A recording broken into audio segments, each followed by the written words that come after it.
Shalom Bapak Ibu Saudara terkasih. Firman Tuhan pagi hari ini adalah kedekatan versus dengan berjarak. Saudara, ada kedekatan atau kita pilih berjarak dengan Tuhan. Saudara, di dalam setiap kita anak Tuhan pasti rindu untuk bisa berdekatan selalu dengan Tuhan. Saya percaya setiap kita anak-anak Tuhan tidak ingin berjarak dengan Tuhan. Dan saudara terkasih, dan kedekatan itulah saudara yang Tuhan mau dalam setiap kehidupan kita. Tentunya ketika kita berdekatan dengan Tuhan, saudara kita juga harus memberi pribadi yang mengosongkan diri, mengizinkan Tuhan membersihkan, memotong, bahkan mencabut semua yang menjadi penghambat pertumbuhan manusia roh kita untuk mengalami sebuah keintiman dengan Tuhan. Saudara, di dalam kita akan buka dalam firman Tuhan.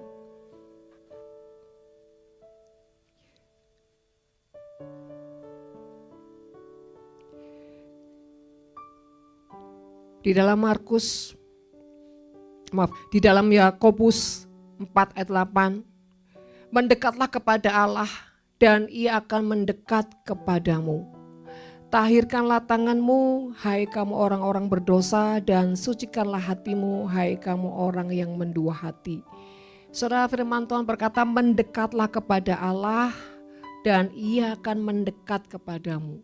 Saudara, kenapa Tuhan itu berkata dalam firman-Nya mendekatlah kepada Allah? Saudara, bukan karena Allah tidak ingin Dia mendekat kepada kita, tetapi percayalah saudara, Dia adalah Bapa yang selalu ingin dekat dengan anaknya. Tetapi mengapa di firman Tuhan katakan mendekatlah kepada Allah dan Ia akan mendekat? Artinya seringkali yang menjadi menjadi masalah itu bukan karena Tuhan mau mendekat dengan kita, tapi kitanya yang selalu punya problem ketika kita mau dekat dengan Tuhan. Kenapa? Saudara, ketika bangsa Israel di mana Tuhannya mau berjumpa dengan umatnya, saudara, mereka berkata, Musa, engkau sajalah yang datang dalam hadiratnya. Biar kami di sini, kami menunggu di sini. Kenapa saudara? Karena bangsa Israel tahu berjumpa dengan Tuhan itu adalah sebuah kekudusan. Yang artinya harus berani meninggalkan segala sesuatu. Ya, demi untuk mengalami perjumpaan dengan Tuhan. Kita nggak akan bisa ketemu Tuhan kalau kita terlalu memegang kuat kesukaan kita.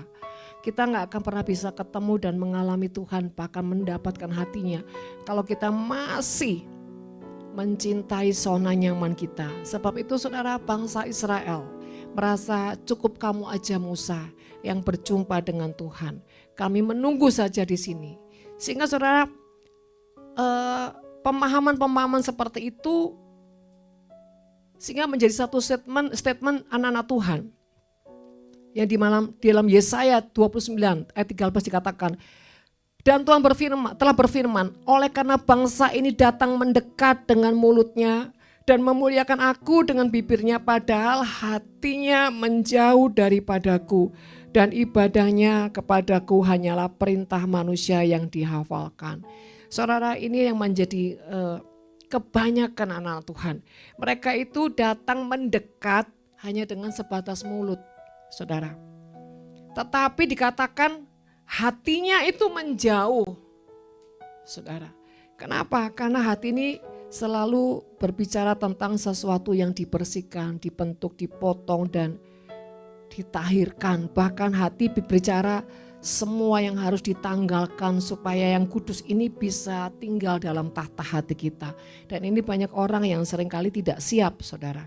Nah, jadi saudara kasih dalam nama Tuhan, mari pagi hari ini kita punya keputusan. Apakah kita mau mendekat atau kita mau berjarak dengan Tuhan? Yuk kita akan buka dalam Raja-Raja 2, pasal yang kedua. Kita lihat di sini peristiwa Elia dan Elisa. Demikian firman Tuhan, ayat 1. 2 Raja-Raja pasal 2 ayat 1. Menjelang saatnya Tuhan hendak menaikkan Elia ke sorga dalam angin badai. Elia dan Elisa sedang berjalan dari Gilgal. Berkatalah Elia kepada Elisa, baiklah tinggal di sini sebab Tuhan menyuruh aku ke Betel. Tetapi Elisa menjawab, demi Tuhan yang hidup dan demi hidupmu sendiri, sesungguhnya aku tidak akan meninggalkan engkau. Lalu pergilah mereka ke Betel. Pada waktu itu keluarlah rombongan nabi yang ada di Betel mendapatkan Elisa, lalu berkatalah mereka kepadanya, sudahkah engkau tahu bahwa pada hari ini tuanmu akan diambil daripadamu oleh Tuhan, terangkat ke surga? Jawabnya, aku juga tahu, diamlah. Saudara terkasih, sampai sini dulu. Saudara, ada 50 rombongan nabi, saudara. Mereka itu juga murid-murid daripada Elia. Saudara, bahkan mereka tahu bahwa hari ini juga tuannya akan diambil oleh Tuhan untuk terangkat ke surga.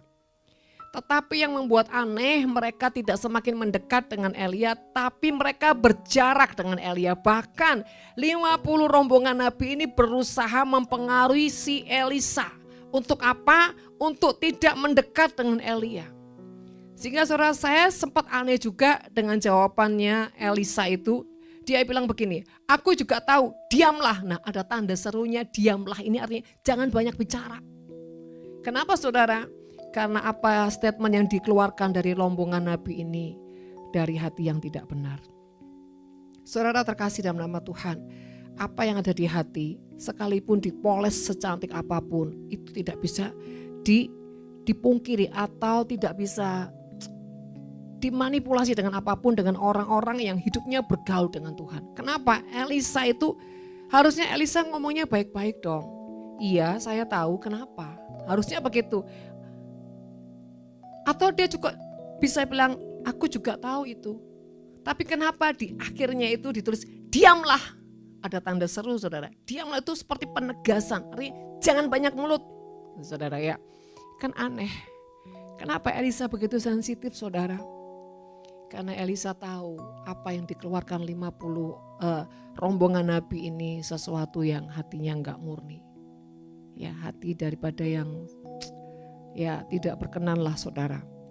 Ayat 4 dikatakan, berkatalah Elia kepadanya, hai Elisa, baiklah tinggallah di sini sebab Tuhan menyuruh aku ke Yeriko. Tetapi jawabnya, demi Tuhan yang hidup dan demi hidupmu sendiri, sesungguhnya aku tidak akan meninggalkan engkau. Lalu sampailah mereka mereka di Yeriko. Lagi 50 rombongan nabi yang sudah dikatakan ayat kelima. Pada waktu itu mendekatlah rombongan nabi yang ada di Yeriko kepada Elisa, serta berkata kepada yang sama, sudahkah engkau tahu bahwa pada hari ini tuanmu akan diambil daripadamu oleh Tuhan, terangkat ke sorga? Jawabnya, aku juga tahu, diamlah. Saudara terkasih, aneh ya. Pertanyaan ini, saudara, sampai dikatakan tuh 2 kali sama mereka ini. 50 rombongan nabi, saudara. Apa sih maksudnya? Saudara terkasih, percayalah saudara, dunia ini sebetulnya lagi menyeret setiap anak-anak Tuhan yang militan dengan Tuhan. Saudara, dunia apakah dunia yang di luar Tuhan? Tidak. Justru saudara, dunia ini adalah orang-orang yang sudah di dalam Tuhan, bahkan sudah melayani Tuhan. Kok bisa, Bu? Iya. Kenapa saudara? Tidak semua orang yang melayani Tuhan, tidak semua orang mengikut Tuhan, bahkan mengiring Tuhan itu hatinya sungguh-sungguh tulus mengasihi Tuhan. Kebanyakan mayoritas orang itu mengasihi Tuhan, melayani Tuhan cuma karena butuh sama Tuhan. Butuh apanya ya, butuh pertolongannya, tapi tidak sungguh-sungguh mengasihi Tuhannya. Makanya tadi dikatakan ya, mereka itu adalah orang yang mencari Tuhan, mendekat dengan Tuhan itu hanya dengan mulutnya. Memuliakan Tuhan hanya dari bibirnya, padahal hatinya menjauh. Saudara, kalau kita mau jujur aja saudara ya. Betul enggak yang firman Tuhan katakan? Bahwa ibadah kita tuh hanya sejauh mulut, sejauh pujian, tapi mau jujur hati kita tuh sangat-sangat jauh dari Tuhan. Saudara, ini sesuatu yang buat saya itu enggak enak. Kenapa saudara? Sesuatu yang tidak masuk sampai ke hati itu tidak punya kekuatan. Kita nggak akan kuat mengiring Tuhan, kita nggak akan kuat melayani Tuhan, bahkan kita akan susah menjadi orang yang benar-benar tulus dan punya penundukan diri dalam didikan Tuhan. Kenapa enggak sampai nembus saudara? Enggak sampai nembus di jiwa kita, di batin kita. Ini seperti tanaman yang tidak punya kekuatan pondasinya. Dia hanya ada di permukaan tanah. Tapi saudara, kalau saudara menjadi pohon atau benih daripada kurma, dia enggak cukup sampai kedalaman. Kurma itu butuh batu yang besar untuk memastikan tekanan itu sampai dia menemukan batang air. Jadi saudara terkasih, pengenalan dan pengiringan kita akan Tuhan, kita enggak akan bisa seperti pujian tadi, melayani, mengasihimu, mengiringmu seumur hidupku. Janjimu kan tetap ku pegang teguh sampai ku dapat mahkota kehidupan. Saudara tahu enggak, lagu ini maknanya dalam sekali saudara. Karena ini bukan sekedar orang yang melayani Tuhan saudara. Orang yang melayani dengan penuh kesadaran dan bahkan dia seperti Daniel yang siap. Apapun konsekuensinya di dalam dia melayani Tuhan, dalam dia beribadah, dia sudah mempersiapkan hatinya. Kalau ada konsekuensi-konsekuensi yang tidak menyenangkan, bahkan mempertaruhkan nyawanya sekalipun. Daniel itu orang yang siap. Sadrak, Abednego, Daud, saudara. Bahkan Esther, saudara ya. Orang-orang seperti ini orang-orang yang militan banget. Udah gak peduli dengan apapun saudara. Buat dia meletakkan korban itu sebuah kebahagiaan dan kehormatan saudara. Sekali lagi, bagi orang-orang yang seperti ini meletakkan korban di hadapan Tuhan itu sebagai kehormatan. Jadi nggak ada kata berat. Saudara, peristiwa jemaat di Makedonia, mereka itu dikatakan mereka itu sedang mengalami pencobaan yang begitu berat. Tetapi hati mereka tuh limpah dengan ucapan syukur, mereka penuh dengan kemurahan hati. Wow, ini loh saudara sebetulnya kelebihan daripada anak-anak Tuhan.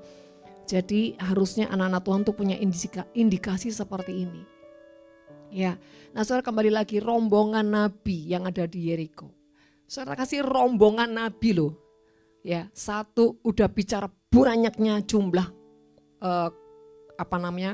kuantitas orang dan dikatakan nabi, orang-orang yang diurapi.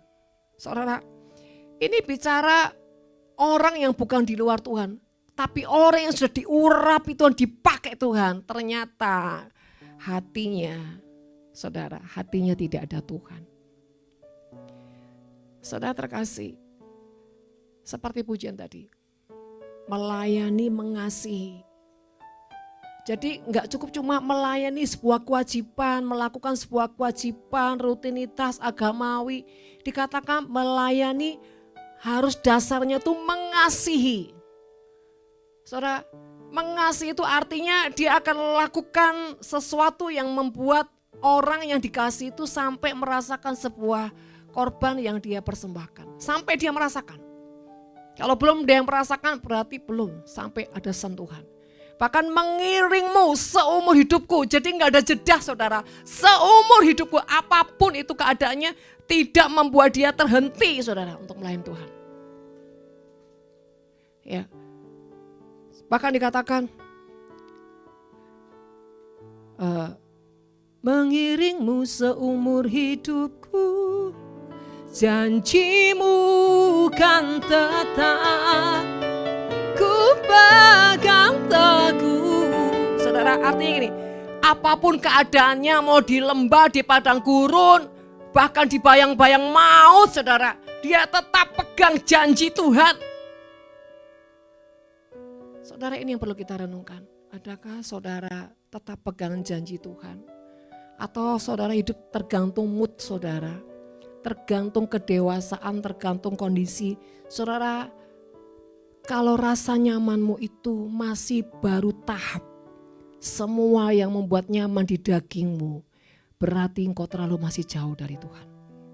Rasa nyaman kita itu cuma satu, ketika Tuhan benar-benar ada di hati kita. Itu baru standar orang-orang yang benar-benar Tuhannya itu ada di dalam kita dan dia hidup. Kalau rasa aman dan nyaman kita hanya tergantung keuangan, situasi, zona nyaman, lagi moodnya bagus, saudara, ini enggak bisa. Standar ini enggak memenuhi, saudara. Standarnya itu adalah ketika kau pastikan Yesus ada di dalamku. Apapun boleh terjadi, apapun boleh kau lewati, lembah air mata, bayang-bayang maut, kematian, apapun.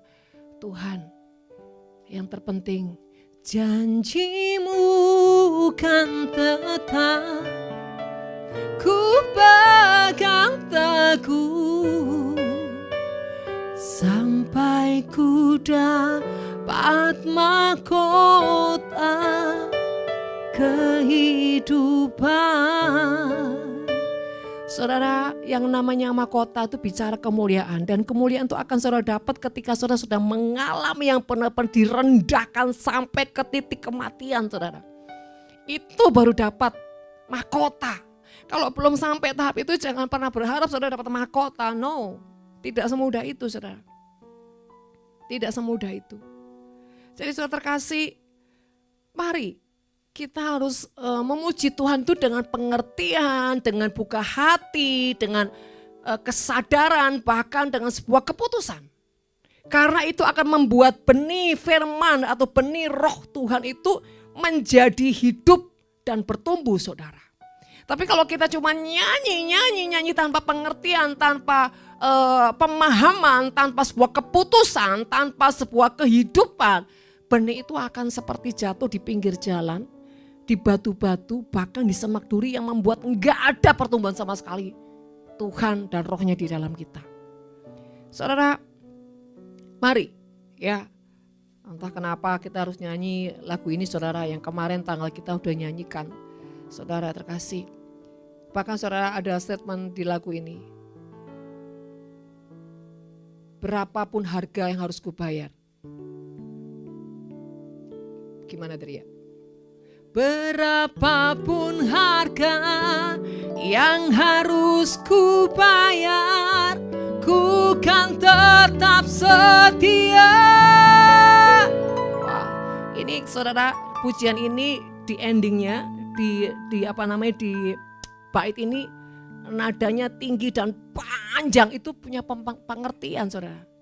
Dia bukan ku kan tetap setia, tidak, ku kan tetap setia melayani. Bicara perjalanan yang sangat-sangat jauh, tapi hatiku tidak tergoyahkan, hatiku tetap teguh dalam Engkau, hatiku punya cinta seperti maut terhadap Engkau. Saudara, makna lagu ini dalam banget. Kenapa ini dinyanyikan di tanggal 3, saudara, kemarin? Bahkan di season yang ketiga. Karena ini penentuan kekuatan perjanjian Bapa, Putra, dan Roh Kudus yang ada dalam sidang yang sangat khusus.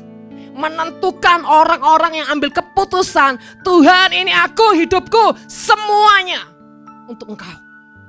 Dan di situ, saudara, sidang itu akan Tuhan eksekusi dengan melihat sikap hati setiap kita. Jadi saudara terkasih yang tidak mengikuti momen tanggal 3, boleh lihat lagi di Instagram. Tapi butuh anugerah untuk mendapatkan sesuatu ya. Karena setiap kairos itu kadang-kadang gak bisa diulang, saudara. Butuh kasih karunia Tuhan. Nah saudara terkasih, bahkan yang di ketiga, saudara, sekalipun tubuh dan batinku lenyap, Kaulah Tuhanku selamanya. Ini saudara, ini seorang yang apa ya? Kalau di saudara semua kita itu seorang yang seorang jihad yang berani mati untuk Tuhan. Saudara, di masa pandemi ini, apakah kita jadi orang yang bersembunyi di balik semuanya? Menikmati zona nyaman dan semuanya kita harus tutup? Ataukah kita menjadi orang yang dengar-dengaran akan setiap apa yang Tuhan mau kita lakukan? Saudara terkasih, memang masa-masa seperti ini orang punya 1000 alasan untuk pembelaan diri, untuk menutup dirinya, bahkan untuk menutup kemalasannya. Dalih dan apapun itu saudara. Sedikit orang yang mau jujur atas dirinya sendiri. Jujur aja susah, apalagi mau berkorban saudara. Itu sangat tidak mungkin. Tetapi sesungguhnya Tuhan itu sedang mencari-cari orang yang mau jujur dan membuka hati. Sekali lagi saya sering katakan Tuhan tuh tidak butuh orang hebat. Tuhan butuh orang yang mau, yang tulus hatinya, yang murni saudara. Apapun tidak mengeluh saudara. Karena apa? Menjadi partner Tuhan itu sebuah kehormatan dan kita harus tahu saudara. Sama seperti saudara bekerja. Kalau saudara hanya sebuah admin, saudara sebagai orang yang punya jabatan-jabatan tidak terlalu tinggi, saudara tidak akan terlalu dituntut. Tapi saudara ketika saudara punya jabatan kedudukan sangat tinggi, bahkan satu kata perkataanmu salah, itu fatal. Sama seperti Musa. Musa Tuhan katakan, perkatakan, tapi Musa apa? Pukul dengan tongkat. Artinya marah. Marah aja udah gak masuk tanah Kanaan. Jadi saudara kenapa? Karena orang-orang yang Tuhan sudah angkat itu ada dalam kekudusan Tuhan dan dia ada gunung kudus Tuhan. Jadi orang sudah ada di atas gunung itu gak bisa main-main saudara. Jadi saudara terkasih, mari hari-hari ini kita kembali lagi seperti apa yang terjadi pada Elisa. Kenapa sih Elisa ini mendapatkan double porsi dari apa yang ada pada Elia, bahkan melebihi. Sesungguhnya Elia tuh gak punya apa yang diminta sama Elisa. Jadi selebihnya tuh punya siapa saudara? Selebihnya adalah warisan surga yang dipercayakan pada Elisa. Tapi saudara terkasih, Elisa punya keputusan untuk menjadi orang yang sangat berbeda di antara 50 nabi. Saudara, banyak orang suka rombongan, suka pada umumnya. Tapi banyak orang juga intinya itu memang gak berani saudara. Banyak orang tidak punya keberanian untuk punya resiko dengan Tuhan. Padahal seorang pemimpin yang sejati itu siap dengan apapun resiko asal itu Tuhan. Tapi banyak orang tuh mau bersembunyi, mau berdalih apapun saudara. Seperti rombongan nabi ini saudara. Aneh, mereka tahu hari itu juga tuannya mau diambil sama Tuhan. Tapi mereka malah menjaga jarak, bahkan bisa perlu lebih jauh jaraknya. Karena ini aneh. Kenapa? Karena mereka tahu saudara, ketika mereka itu menginginkan lebih, mereka punya resiko yang lebih. Nah ini banyak orang gak siap. Yang kedua, mereka cukup puas dengan status atau identitas sebagai gua udah nabi kok ngapain gitu loh. Gak perlulah gitu. Yang ketiga, mereka memang bukan pengabdi yang totalitas. Kalau mereka seorang pengabdi totalitas, apalagi tahu tuannya itu mau diambil kepada Tuhan, saudara, dia tidak akan jauh-jauh. Bahkan mungkin orang yang waras akan bilang ini, waduh gak punya kesempatan lagi. Mungkin ini hari ini terakhir, setelah itu saya gak akan punya perjumpaan lagi. Kalau orang yang benar itu dia akan mengejar bahkan melekat saudara. Karena apa? Dia tahu ini momen terakhir. Kalau dia sampai menjauh berarti ini orang juga yang kategori tidak tahu diri saudara. Lu mampus saja, lu mati aja. Saudara, orang seperti ini tidak tahu rahasia ilahi. Makanya saudara jangan suka jadi orang yang kebanyakan orang. Harus jadi orang yang berani spesial. Yang penting spesialnya itu benar. Spesialnya bukan maunya kita, bukan motivasi yang gak benar. Semuanya karena Tuhan.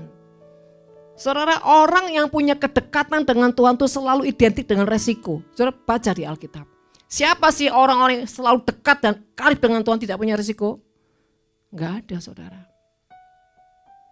Orang yang benar-benar menghambakan diri adalah orang yang selalu punya resiko. Tapi asal itu Tuhan.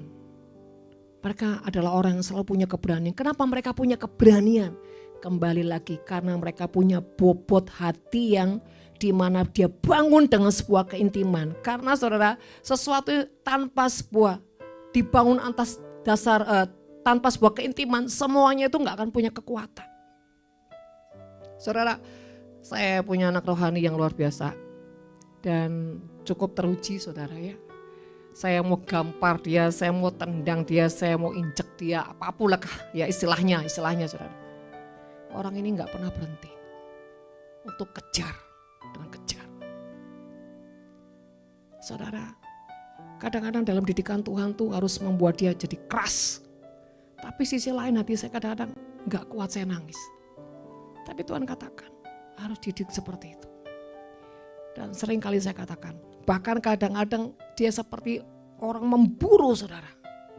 Dan sering katakan stop ya, stop. Apapun cara saya menghentikan tidak membuat dia berhenti saudara. Bahkan sering saya perlakukan dia keras. Bahkan Tuhan izinkan sampai kasar. Tapi saya lihat hatinya. Saudara, seperti ini orang-orang yang langka. Dan sesungguhnya dialah orang-orang yang Tuhan tetapkan jadi pahlawan dan teruji sebagai pahlawan. Orang yang tidak memusingkan dirinya. Orang yang siap bayar harga apapun itu. Bahkan tidak jera dalam membayar harga. Meskipun keadaannya berantakan. Keadaannya tidak baik. Tapi dia tidak menjadi jera untuk memburu Tuhan. Saudara kasih, ini seperti Elisa. Walaupun rombongan Nabi berkata bahwa Tuhanmu akan diambil daripadamu oleh Tuhan. Saudara, dia tetap ikuti Elia. Bahkan Elia menghentikan Elisa ini sampai 3 kali saudara. Tapi Elisa tetap berkata, ya, tetap berkata dia akan terus mengikuti saudara. Yang terakhir saudara, kita akan baca ayat yang ke-8. Maaf. Sebentar ya. Ya. Kita akan baca di ayat yang ke-6. Berkatalah Elia kepadanya, baiklah tinggal di sini sebab Tuhan menyuruh aku ke sungai Yordan. Jawab, demi Tuhan yang hidup dan demi hidupmu sendiri, sesungguhnya aku tidak akan meninggalkan engkau. Lalu berjalanlah keduanya. Saudara, sampai mereka itu benar-benar Elia tidak bisa lagi menghentikan langkah daripada Elisa dalam keputusannya mengikuti Elia. Sampai saudara Elia bertanya saudara, ya apa yang kau mau, apa yang kau inginkan? Saudara terkasih, bahkan Elia berkata, apa yang kau minta itu gak ada padaku, bahkan aku gak bisa lakukan. Bahkan ada syaratnya, hanya ketika engkau melihat aku terangkat. Artinya apa saudara terkasih? Elia berkata, kamu gak bisa minta lebih dari aku. Kecuali kau memandang kepada Tuhan. Bahkan juga bicara ketika kau memutuskan mengabdi sampai Tuhanmu itu ya terangkat ke sorga, itu bicara fokus dan pandanganmu semuanya itu hanya kepada Tuhan. Ketika engkau hanya kepada Tuhan, maka Tuhan akan memberikan lebih dari apa yang kita doakan. Saudara terkasih dalam nama Tuhan, mari pagi hari ini kita benar-benar menyadari ya bahwa apakah pengiringan saya akan Tuhan itu sudah benar-benar tulus. Saya benar-benar punya pengertian, bahkan saya punya keputusan apapun itu Tuhan. Berapapun harga yang harus kubayar, aku mau tetap setia. Bahkan saudara, apapun harga yang harus saudara lewati, apakah saudara tetap mau menjadi pribadi yang mengatakan Tuhan aku mau melakukannya bagimu. Saudara, kalau saya punya satu statement ya, hidup ini jangan menjadi pribadi yang sama rata-rata. engkau harus menjadi pribadi yang sangat berbeda di antara yang lain. Tapi berbedanya bukan aneh, saudara. Ketika kau punya keputusan dan selera menjadi orang yang sangat berbeda, disitulah menunjukkan kau ingin menjadi yang prioritas. Ketika kau punya selera prioritas, percayalah, kau gak akan buat hidupmu sembarangan. Kau gak akan rela hidupmu jadi sampah. Kau gak akan rela membuang waktu-waktumu, bahkan menggunakan hak-hakmu dengan hal-hal yang gak berguna, yang tidak mulia. Bahkan kau menjadi pribadi yang rela meletakkan hakmu. Karena apa? Kau tahu hakmu yang diminta pada Tuhan itu akan ditukarkan dengan hak yang spesial. Saudara terkasih, beranikah kita menjadi pribadi yang meletakkan semua untuk Tuhan? Karena kita percaya. Beranikah kita menjadi pribadi yang berkata iya apapun yang Tuhan mau, sekalipun itu tidak mungkin. Saudara, hari-hari ini saya juga mengalami sesuatu yang tidak mungkin buat saya. Tapi saya hanya melihat Tuhan. Karena hati saya ingin membahagiakan Dia. Tidak ada lain di hati saya ingin membahagiakan Tuhan, walaupun kadang kayak orang gila. Serius. Kadang Tuhan itu ujiannya banyak, saudara, nggak sesimpel apa yang kita pikirkan. Kadang Tuhan uji di sini, uji di situ. Tuhan lihat hati kita ini seperti apa, dipermalukan, dibolak-balik, bahkan Tuhan izinkan seperti orang bodoh, dungu, kerbau. Apakah kita ini tetap tersenyum sama Tuhan? Apakah kita marah? Reaksi-reaksi hati kita. Tuhan uji loh, saudara, nggak gampang. Kadang diuji dengan orang-orang pembesar, kadang-kadang diuji dengan orang yang paling sebetulnya nggak berharga banget, tapi Tuhan izinkan sikap hatimu melihat semua itu. Dan saya bersyukur. Saya bilang thank you Tuhan, kau bawa saya dalam segala musim, kau uji saya dalam segala hal. Saudara, mengasihi, mencintai Tuhan bukan sesuatu yang simpel. Kalau kita cuma nyanyi gak punya kesadaran, punya pengertian. Saudara, seperti benih yang cuma tumbuh di pinggir jalan, cuma tabur di pinggir jalan, di batu-batu, bahkan di semak duri. Tapi kalau kau punya pengertian, kau punya kedewasaan, itu akan tumbuh di hatimu. Seberat apapun.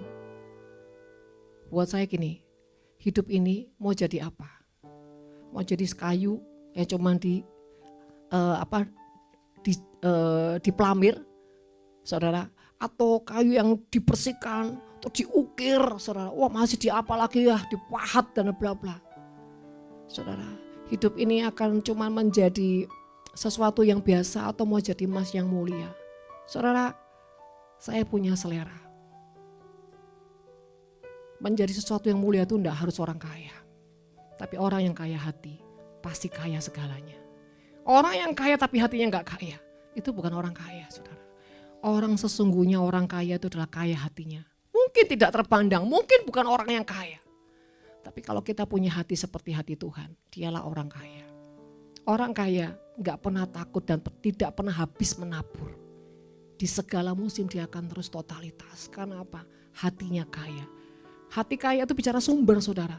Dan sumber gak akan pernah habis. Milikilah kerinduan untuk menjadi sumber. Maka kau gak akan pernah habis. Bapak Ibu saudara terkasih. Kembali lagi. Ya, saudara, antikris bukan orang yang di luar Tuhan di akhir zaman ini. Antikris bahkan orang yang sudah melayani Tuhan. Tetapi dia orang yang tidak berani bayar harga. Dia yang selalu cari zona nyaman. Dia yang tidak mau timbul resiko. Dia tidak mau ada masalah. Tapi saudara, ketika kau punya hati mengasihi Tuhan, apapun harga yang harus kau bayar, prinsipmu kalau ini Tuhan, silakan Tuhan. Jadi saudara terkasih, antikris bukan orang yang tidak kenal Tuhan. Keliru, saudara. Orang yang buat perpecahan bukan orang yang gak kenal Tuhan. Banyak, saudara, saling menghujat, saling satu dengan lain-lain. Bukan orang yang biasa, orang yang sangat diurapi saling menghujat. Saudara terkasih, mari semakin zaman semakin mengupgrade hati dan pikiranmu supaya engkau semakin dibukakan kebenaran. Bahkan saudara, semakin orang diurapi Tuhan, semakin dipakai Tuhan, akan kelihatan bodohnya. Serius. Dalam tanda kutip. Kadang-kadang dipermalukan, kadang-kadang dilecehkan. Tuhan lihat hati kita seperti apa. Kalau itu Tuhan is okay. Jadi saudara kasih, mari hari-hari ini belajar punya keputusan untuk memiliki selera yang terbaik. Jadi orang-orang yang spesial di mata Tuhan. Berapapun harga yang harus dibayar. Jangan jadi seperti 50 rombongan nabi ini, saudara. Mereka adalah orang yang diurapi Tuhan luar biasa, tapi ujungnya mereka mengalami kekosongan sepanjang hidupnya, saudara. Tapi saudara lihat Elisa. Kenapa, saudara? Ini seperti di Alkitab. Banyak orang yang bertanding tapi satu pemenangnya. Saudara, berarti kalau kita bukan menjadi orang yang belum sampai ke level spesial, masih rombongan, masih terlalu jauh, saudara. Mari saudara, hidup ini punya keputusan. Kau berani meletakkan zona nyamanmu, kesenanganmu, apapun itu yang menghalangi kau dengan Tuhan, atau kau memilih sesuatu yang aman dalam hidupmu. Bapak Ibu saudara kasih dalam nama Tuhan. Mari, setiap kita, Tuhan mau dan Tuhan bahkan sudah siapkan yang terbaik buat setiap kita. Bahkan firman-Nya berkata, lebih dari apa yang kita doakan, yang kita inginkan, Dia sediakan bagi siapa? Bagi orang yang mengasihi Tuhan. Ingat, Tuhan mau kita jadi sumber, saudara. Yang namanya sumber tuh gak akan kehabisan. Mau di lembah kekeringan, bayang-bayang maut, apa yang namanya sumber juga akan terus mengalir, saudara. Percayalah, karena apa? Karena semua yang di dalamnya itu indikasinya adalah milik Tuhan, roh Tuhan. Jadi kita cuma sarana, Pastor Robert bilang kita cuma selang doang, saudara ya. Sesungguhnya di dalamnya itu semua milik Tuhan dan kedaulatan Tuhan. Jadi saudara terkasih, kalau semua milik Tuhan dan kedaulatan Tuhan, ya jangan kita menghalangi apapun yang Tuhan mau saudara kita lakukan.